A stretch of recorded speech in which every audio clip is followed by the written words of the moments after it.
my dear students. Today you are going to study about daffodils by William Wordsworth. Daffodils. First of all, we have to see the daffodils. What are daffodils? My dear students, daffodils are the flowers. That flowers are yellow. And trumpet shaped, that is the trumpet shaped. Trumpet shaped means, my dear students, trumpet shaped means generally you might have seen the group of band, of generally the drummers, generally that group who blow the flute, जो बांसुरी वगैरह बजाते हैं, तो बांसुरी का जो अगला हिस्सा जो होता है ऐसे गोलाकार होता है, उसी गोलाकार टाइप का येलो फ्लावर्स है, उसी को बोला गया है डैफोडिल्स। और इसका अनदर नाम है, another name daffodils Narcissus, NARCISSACS, Narcissus. Hindi name is Nargis. This is the name of the flower, Narcissus, daffodils. The poem Daffodils, according to the poem Daffodils, generally William Wordsworth, who is known as the poet of nature, according to William Wordsworth, he has presented that when a man, any human beings, he is alone in the world, by virtue of his imagination, he can find new friends in the world around himself. William Wordsworth के अनुसार अगर कोई भी इंसान अगर अकेला है, if he is alone, तो अपने कल्पना के बल पर on the ground of his imagination, he can create a beautiful worlds around him. कोई भी इंसान, any human beings, if he is alone, तो कैसे एक alone अकेला इंसान in his old age he finds great happiness. इसको देखेंगे आप लोग, Daffodils by William Wordsworth. ये this is the poem composed by William Wordsworth in his old age. ये poem जिस समय लिखा गया, that time William Wordsworth was in his old age, or when he was in sad moments, when he was in pensive mood, sad जब रहते हैं, तो वे the day of his young age, अपने young age में ये घूमे हुए रहते हैं, generally belongs to the England, और जहाँ रहते हैं इंग्लैंड में वहाँ की जो टोपोग्राफी है, यानी जो लैंड से भूमि है, हिली एरिया रहता है, वैली रहता है, और उसी हिली और वैली एरिया में ये घूमते वगैरह रहते थे, वहाँ के सीन को अपने दिमागों में सेट किया करते थे। और ऐसा कहा जाता है कि he was born in 1770 में उनका जन्म हुआ, और 1802 में he was married, ठीक है, 1802 में। तो he belonged to the English area, और उस एरिया में, उस रीजन में, वहाँ का जो एरिया था उसमें वैलीज और हिल्स था, उसी के बारे में लिखा है। और ये उस समय लिखे हैं जब वे ओल्ड थे, पुराने हो जाते हैं। उस पुराने ओल्ड एज में अपनी मन की आंखों से ये अपनी यंग वाला एज को देखते हैं, और उस यंग वाला एज में ये कहाँ कहाँ घूमे हुए रहते हैं, उसी क्षण को, उसी मोमेंट्स को अपने इस ओल्ड एज में याद करके मन की आंखों को देखकर अपने आप को फिर से ये खुश मिजाज कंडीशन में पा जाते हैं। और जब इन सिचुएशन डैफोडिल्स को देखते हैं, याद करते हैं, तो इनका दिल भी खुश हो जाता है। चलिए इसको देखें वन बाय वन। ये क्या कहते हैं? I wandered as a cloud that floats on high over vales and hills, when all at once I saw a crowd, a host of golden daffodils. I wandered, ये बोलते हैं कि जब आई wandered, मैं भटकता था, मैं भटकता था। आई वांडर्ड एज ए क्लाउड, बादल की तरह। क्लाउड मीन्स बादल, क्योंकि वहां का जो एरिया है वो वैली है, हिल्स है, और हिल्स पे क्या है, कहीं ज्यादा ऊंचा है तो कहीं नीचाई में आदमी जाता है तो फिर कहीं ऊंचा पर जाता है। दैट फ्लोट्स, फ्लोट्स मीन्स होता है बच्चों तैरना, तैरना, फ्लोट्स मीन्स तैरना। लेकिन वहां पर वैली है, हिल्स है, तो वहां पर जो वहां पर जो क्लाउड्स अप डाउन जाते हैं, इसी को यहाँ पर पोएट महाराज ने बोला है फ्लोट्स ऑन हाई ओवर। यहाँ इसका मतलब हुआ ओवर, ओवर माने के ऊपर, ओवर मीन्स के ऊपर, vales and hills, vales means valleys, valleys यानी घाटियों,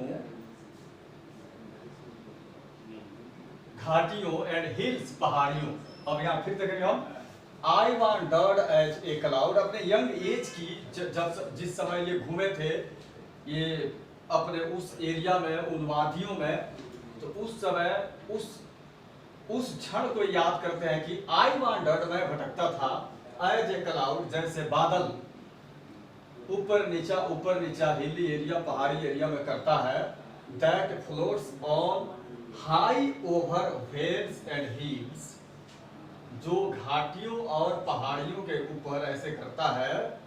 वेन, और उसी तरह मैं उसी तरह गया, वो घाटियों पहाड़ियों के ऊपर ऐसे गया, घूमता रहा।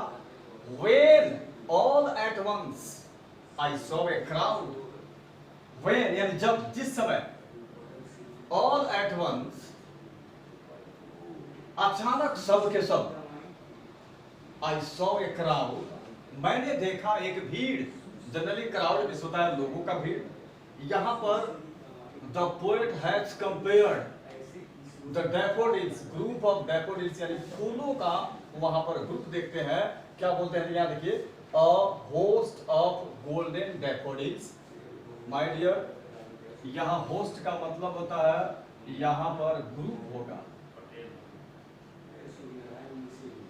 और जनरली होस्ट का मतलब होता है जिनके यहाँ आप जाते हैं, जो आपकी सत्कार करते हैं, उन्हें होस्ट बोलते हैं। लेकिन यहाँ पर ये होस्ट ऑफ गोल्डन डैफोडिल्स, यहाँ पर गोल्डन डैफोडिल्स का ग्रुप देखते हैं, यानी वहां पर वो जाते हैं beside the lake, beside the lake यानी झील के बगल में, वहां पर जो झील रहता है, झील के पूरे किनारे किनारे किनारे किनारे, बीनीथ द ट्रीज, पेड़ों के नीचे।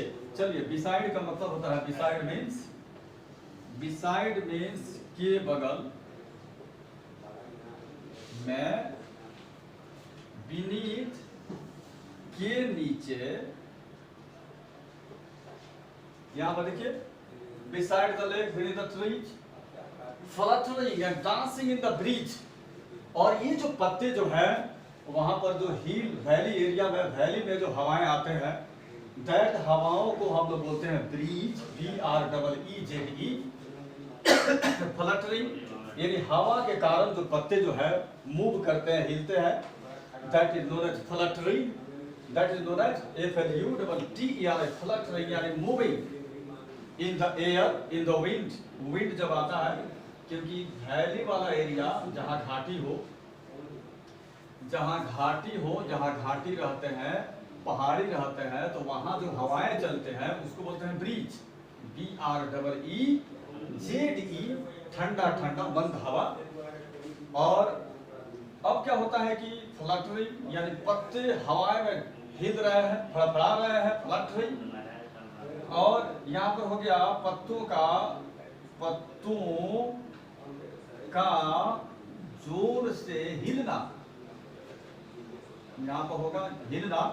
जिस तरह चिड़िया पंख जो फड़फड़ाती है वैसा ही साउंड आता है। सच साउंड जस्टिफिकेट इन फ्लटरी यहाँ पर पोएट जो बोलता है, फ्लटरिंग जो इन द ब्रीज, यानी हवाएं आती है, इन हवाओं के कारण, हवा के चलने के कारण जो पत्ते हैं वो हिलते हैं, तो that is known as fluttering, पत्तों का जोर से हिलना।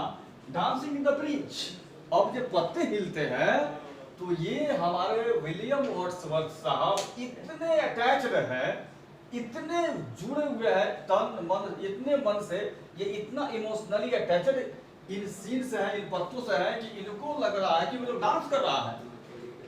The poet is so much attached, और ये जो पत्ते हिल रहे हैं तो डांसिंग इन द ब्रीज, ये क्या कह रहा है कि वो डांसिंग कर रहा है।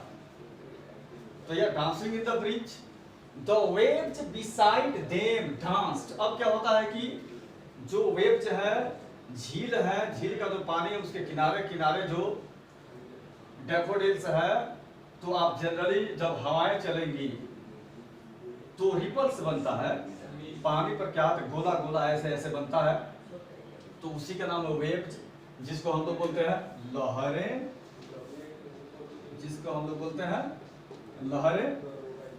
The waves beside them, उनके बगल में, यानी जहां पर डैफोडिल्स है, डैफोडिल्स तो आपको झील के किनारे हैं, बिसाइड द लेक, और झील में उसके ऊपर जो रिपल्स बनता है, बिसाइड देम डांस्ड, यानी हवा से जो वेव बनते हैं, हिलते हैं, तो पोएट विलियम वर्ड्स क्या कहना है, यहाँ पर डिस्क्राइब किया है, यहाँ पर ये कंपोज किया है कि डांस्ड, वो भी नाच रहा है, but they outdid the sparkling waves in glee, but they outdid, यहां पर देखिए outdo, इस वर्ड को हम लोग देखेंगे outdo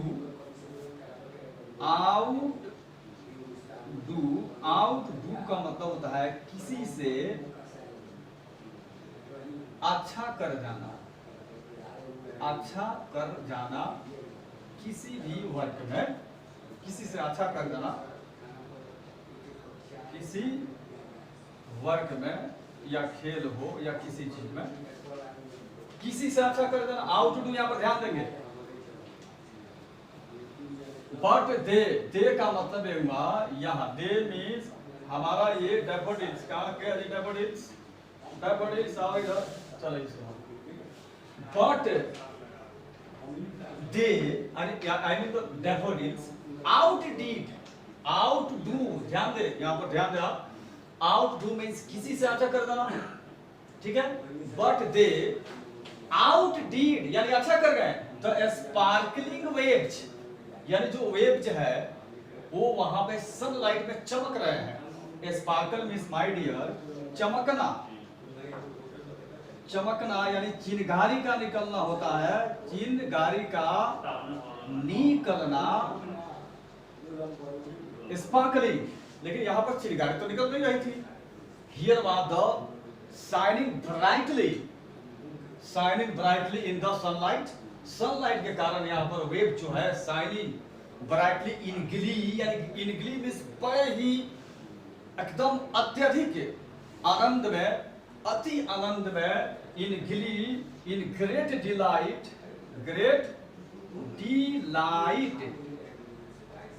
अत्यधिक आनंद में, the wave beside them danced, but they outdid the sparkling waves. The waves beside them danced. इसका मतलब हुआ but they, the waves beside them, या इसका मतलब हुआ waves जो है, waves इन डैफोडिल के बगल में, डैफोडिल के बगल में डांस किए, लेकिन डैफोडिल जो है इन वेव्स को, इन लहरों को हरा देता है। ये डैफोडिल्स इतने डांस करते हैं कि वेव्स को हरा देते हैं, यही जाकर कंपेयर करते हैं विलियम वर्ड्सवर्थ। और यहाँ पर क्या करते हैं Wordsworth, a poet could not but be gay, एक कवि यहाँ खुश हुए बिना नहीं रह सकता है, बी गे यानी खुश होना, प्रसन्न होना, खुश होना, could not but be gay, यहाँ पर जो एक कवि है खुश हुए बिना नहीं रह सकता था।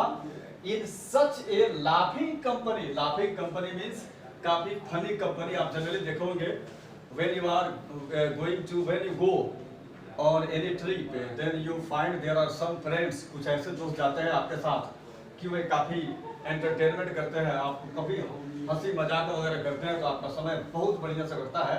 वैसे कंपनी को बोलते हैं इन सच ए लाफिंग कंपनी, यानी काफी funny company.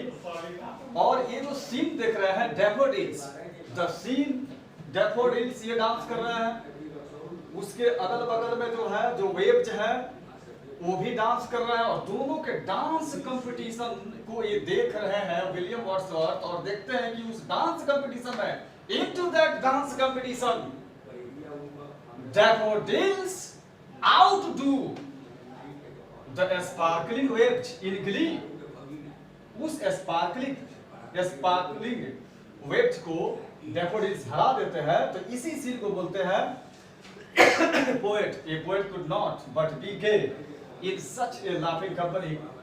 I gazed and gazed. चलिए गेज में सोता है, गेज में सोता है किसी चीज पर देखते रह जरा, ऐसे ही देखते रह जरा, देखते रह गए। गेज GAZD, एक टक से देखते रह जरा। I gazed and gazed but little thought. यहाँ विलियम वर्ड्सवर्थ देख रहे हैं डैफोडिल्स, वो डांस कर रहा है, I mean the fluttering in the breeze. Secondly ये जो वेव्स है वो भी डांस कर रहा है। दोनों डांस कंपटीशन को ही just comparing the dance competition between daffodils and sparkling waves. लेकिन उसमें क्या होता है कि ये daffodils outdid the sparkling waves, और अंततः क्या होता है in such a laughing company I gazed and gazed. बोलते हैं कि इस तरह का मजा वाला जो साथ था, कंपनी था, मैं देखते के देखते रह गया। बट लिटिल थॉट, लेकिन थोड़ा सा मैंने सोचा, बट लिटिल थॉट, लेकिन मैंने थोड़ा सा सोचा। करेंगे I gazed and gazed, I gazed and gazed, but little thought what wealth the soul to me had brought. यहाँ पर विलियम वर्ड्सवर्थ यहाँ पर कह रहे कि मैं देखते के देखते रह गया, लेकिन फिर भी ये कह रहे कि what wealth the soul to me had brought. क्या कमाल का धन, ये जो दृश्य है, ये जो नजारे हैं, the dance competition between daffodils and the waves, what wealth the soul to me had brought. यहाँ पर wealth का मतलब हुआ धन, so यहाँ का मतलब हुआ नजारा। What wealth the soul to me मेरे लिए had brought, यानी लाया था, ध्यान रहे लाया था। विलियम वर्ड्सवर्थ जिस समय ये पोएम लिख रहे हैं वे तो बेचारे बूढ़े थे। In his old age he is writing, अपने यंग एज की वो कहानियां, वो वृतांत। फॉर ऑफ, प्रायः, प्रायः, फॉर ऑफ, यहाँ ऑफ का मतलब हुआ ऑफन, प्रायः, ऑफन।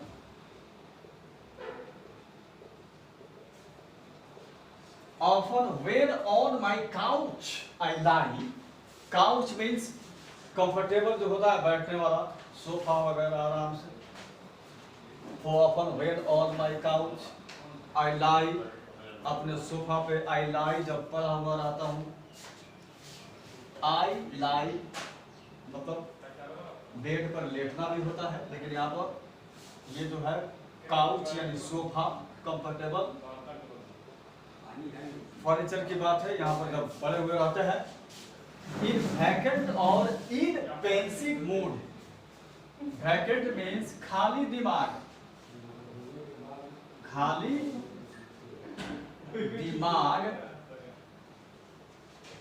इन वैकेंट और इन पेंसिव मूड यानी ऐसा मूड जो पूरा सैड हो, उदास हो। आप जरा सोचिए, आप जरा just think at the age of 80 years के बाद, 80 साल के बाद आदमी एकदम बूढ़ा, किसी काम के लायक नहीं, उस परिस्थिति में ये उस परिस्थिति में काउच पर लेटकर हमारे वर्ड्सवर्थ साहब अपने यंग एज की इमेजिनेशन कर रहे हैं, और उस यंग एज की इमेजिनेशन लिखकर, कल्पनाएं लिखकर क्या कहते हैं कि इन वैकेंट और इन पेंसिव मूड, पेंसिव मूड, दुख भरी मूड में, सैड मूड में, सैड मूड इसको हम बोलेंगे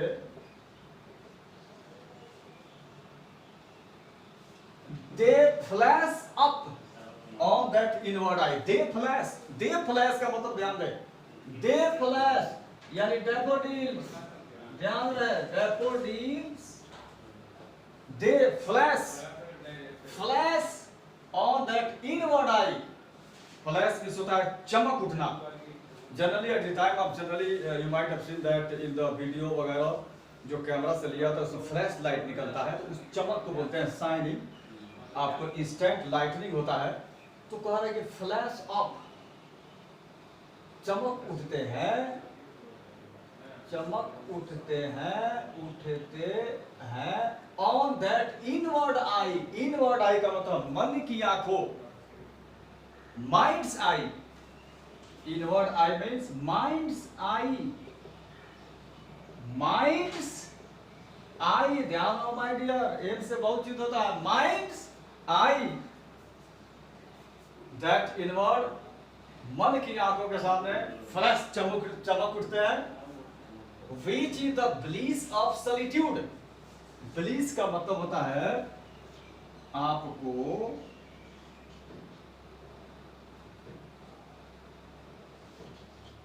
ऐसे तो bliss मीन्स आशीर्वाद होता है, solitude का मतलब होता है एकदम शांत।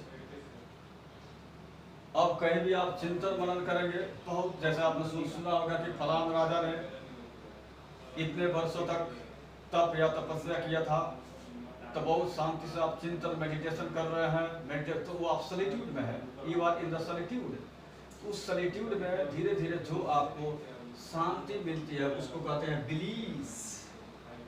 ब्लीस, अब जरा सोचो इसको आप क्या कहेंगे, वो जो ब्लीस मिलती है, ब्लीस उसका फल जो मिलता है, तो which is the bliss of solitude, यानी आप बहुत तक शांत में हैं, उस सॉलिट्यूड का ब्लिस। जैसे अब जनरली ब्लेस सबसे बड़ा है, ब्लेस में सुना है, बाद में अब आता है ब्लिस, यानी सॉलिट्यूड, बहुत एकांत में, बहुत दिन तक, बहुत समय तक, बहुत देर तक उसका जो आप प्राप्ति होती है, that is known as bliss. तो that which is the bliss of solitude and then my heart with pleasure fills. अब कहते हैं कि अब उस पुराने दिन को जब मैं याद करता हूँ, व्हेन आई मेमोराइज, यानी दे फ्लैश अपॉन, दे यहाँ पर डैफोडिल्स चमक उठते हैं, upon the inward, upon that inward eye, मन की आंखों के सामने, and then my heart with pleasure fills, तब मेरा दिल जो है, हार्ट जो है, खुशी से गार्डन हो जाता है, एंड डांसेस विद डैफोडिल्स, और हमारा जो दिल है इस डैफोडिल्स के साथ डांस करने लगता है, नाचने लगता है। तो आपने देखा the poem daffodils composed by William Wordsworth, और उन्हें प्रेजेंट करके शो किया है कि if you are alone on the ground by virtue of your imagination, you can't be alone, you can't be alone, and you can create your friends on your own. This is the result of solitude. The result of solitude, I can say that the bliss of solitude, अगर आप old age, कोई भी इंसान old age में है, तो on the basis of imagination he can go near the nature, he can come contact, he come in the contact of the nature। तो हमने देखा, तो आपने देखा, मैं I myself from Virendra Yadav, आपने देखा कि the descriptions here composed by William Wordsworth, the poem Daffodils। तो daffodils और human beings के बीच में क्या रिलेशन है, that was presented here by the William Wordsworth, and I hope you will have followed, understood it clearly. And क्या होता है कि वो कमेंट वगैरह होता है कि आप लोग अपना कमेंट वगैरह करेंगे यस और नो में। तो आज के लिए इतना ही। तो लॉकडाउन के समय में be safe, be healthy and follow the instructions, that's all.